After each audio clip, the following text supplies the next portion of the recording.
So this is my presentation on positive behavior interventional supports, um, basically over everything we've done this semester.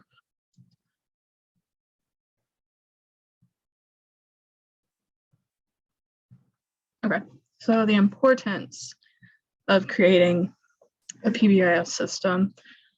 It's going to improve overall school climate, so the behaviors and attitudes of not only the students, but also the staff and everybody who's involved. It's going to create a safer environment for students, whether that be for learning or just safety in general, more trusting relationships. It'll increase respect and student-teacher relationships. It's going to establish social culture, since it's going to include everybody as a whole. And then it shows improvements in social, emotional, behavioral, and academic outcomes. So these are the overall components of PBIS. You have your outcomes, systems, data, and your practices. This picture just kind of shows how systems, data, and practices kind of as a whole account for the outcomes. So your outcomes are going to be your goals. So whether you want to decrease office referrals or decrease problem behaviors or increase target behaviors, whatever they may be, the systems are going to be what we do to promote these positive behaviors that we're looking for. Data that's how we're going to decide. We're going to collect data over our implementation to decide whether we need to change our outcomes or our practices or anything. And then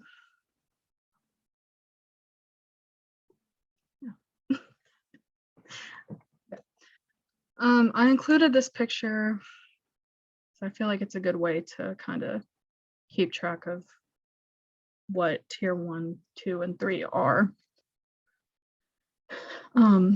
So tier 1 is going to account for about 80% of the students. Tier 2 is going to be lower, 15, and then tier 3 is about 5%. So school-wide is going to account for the whole school. This is also known as the universal level of intervention, just because it's for all the students. Generally you would want to school-wide universal, and basically what this looks like is you're going to be coming up with the expectations for all the students, teaching them, and then having a system for rewarding. So in the past, I've seen like we would want our students to have 0 absences and have a certain amount of AR points. I don't know if you're familiar with that, but and then we want them to have no zeros in the grade book. And essentially, if our students had all of these, met all these expectations, they would be rewarded with like a movie day. So that's just kind of one way to implement that. Class-wide is going to be in the classroom.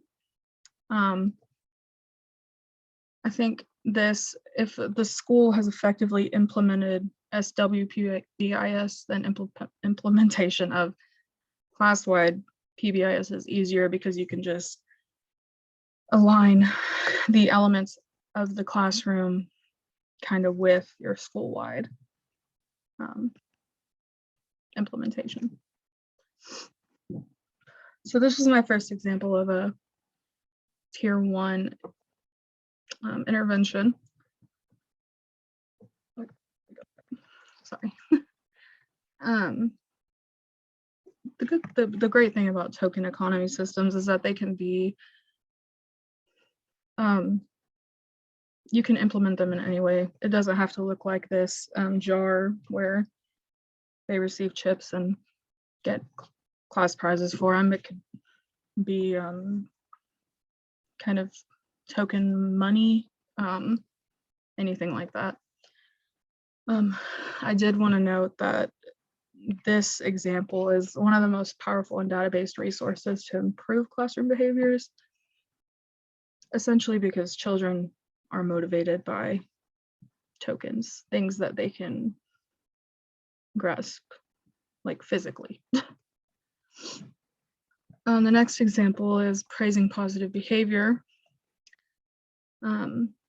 This is for students who like to hear verbally instead of just like having that token or, you know, kind of idea. They like to hear it. And I would say that choosing praise that is specific for a child can make this intervention a lot more beneficial. Clearly stating expectations. So this is just an example of my rules. And I think pretty much they're universal rules. This can be very beneficial, especially when a teacher goes over them repeatedly.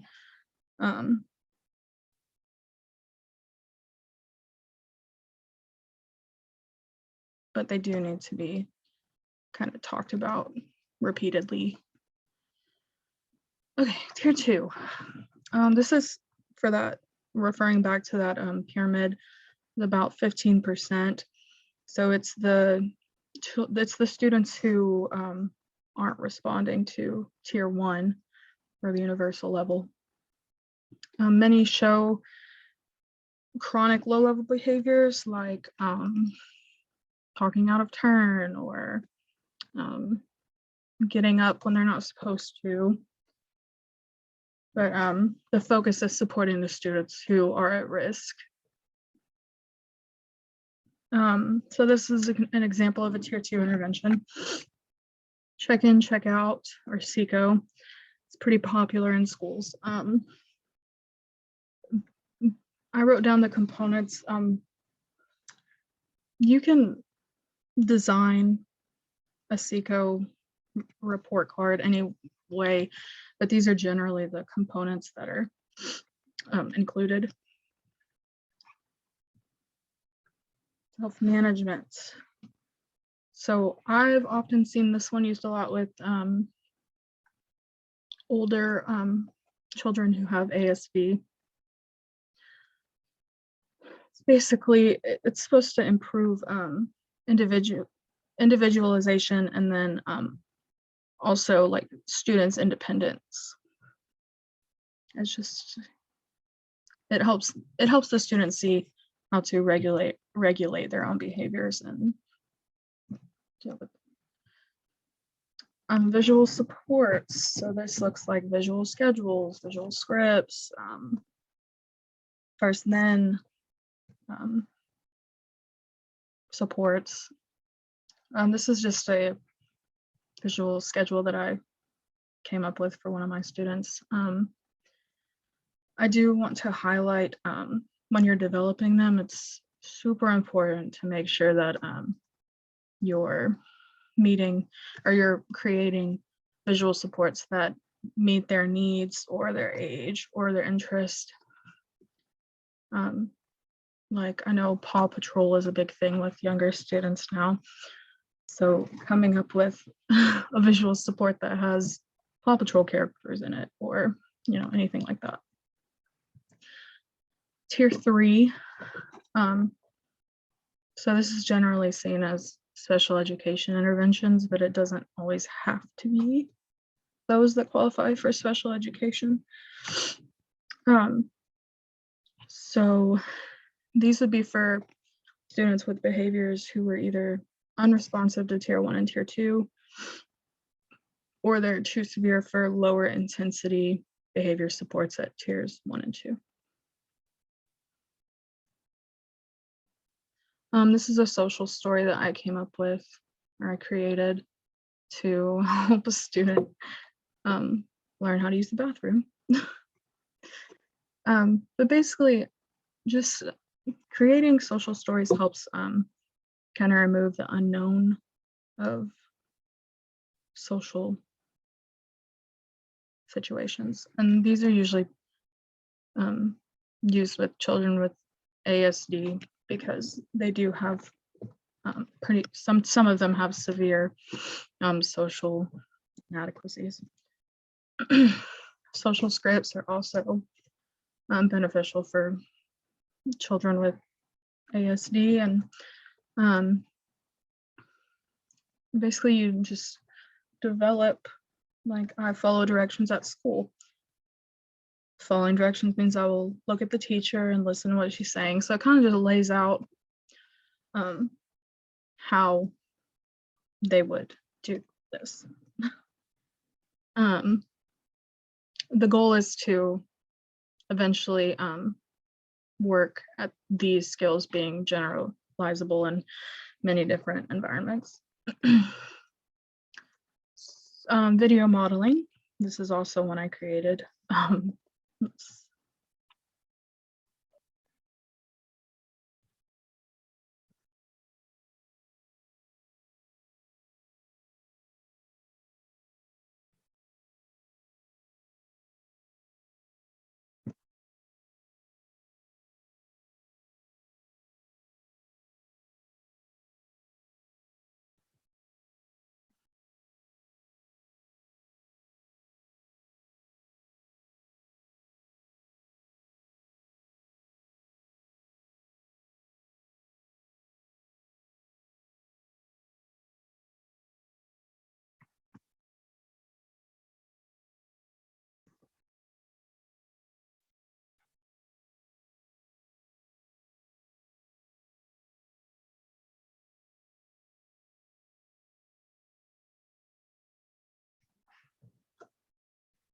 Okay, so that was a rough video model, but essentially the idea is to break down the steps of a certain activity to help these students kind of learn how to do it. Okay, and for my resources, so I found myself, especially during this class, referring a lot to the Center on PBIS. It helped me a lot. It's a great resource for teachers and parents. It provides evidence bases and how to implement and maintain all of the supports. So the Center on the Social and Emotional Foundations for Early Learning, this primarily focuses on early childhood. But yeah, it has training materials, modules, videos, and resources for those who work with early ages. The Vermont Family Network. So this is just a webinar that talks about PBIS and the tiers and how parents can get involved. This is definitely more of a parent resource. It would be good for kind of helping them learn more about the interventions that their children are receiving. And then the U.S. Department of Education. This is a PDF, and this is more of a current kind of PBIS with COVID, because as we know, like, that affects a lot of kids now. So that'll do it.